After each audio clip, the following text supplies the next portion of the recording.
the maiden whose songs calmed fire.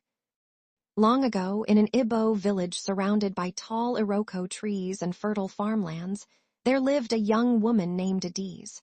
Her beauty was admired throughout the land, but it was not her face that made people speak of her. It was her voice.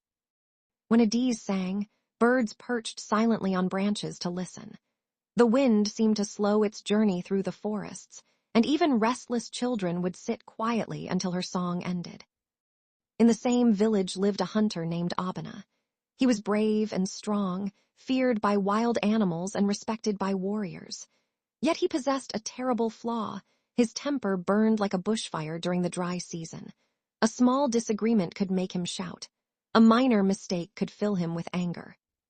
Despite this, Adaeze married him, believing that every heart, no matter how fierce, carried a place where peace could grow. At first, village elders wondered whether the marriage would survive. Whenever Adaeze returned from hunting and found something displeasing, his voice would thunder across the compound.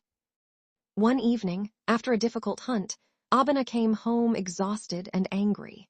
He discovered that goats had wandered into his yam mound and damaged several plants. His face darkened. "Who allowed this to happen?" he roared. The household trembled. Everyone expected a storm of words. But Adaeze walked calmly to the center of the compound.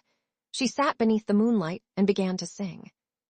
Her song flowed gently like the waters of the Niger. She sang of patience, of rivers that carve mountains not through force but through persistence. She sang of ancestors who taught wisdom and self-control. As the melody rose into the night, Adaeze's clenched fists slowly relaxed. His breathing softened. The anger that had blazed within him seemed to melt away like wax before a flame. The villagers watched in amazement. This happened many times. When disputes arose, Adaeze sang. When disappointment came, Adaeze sang.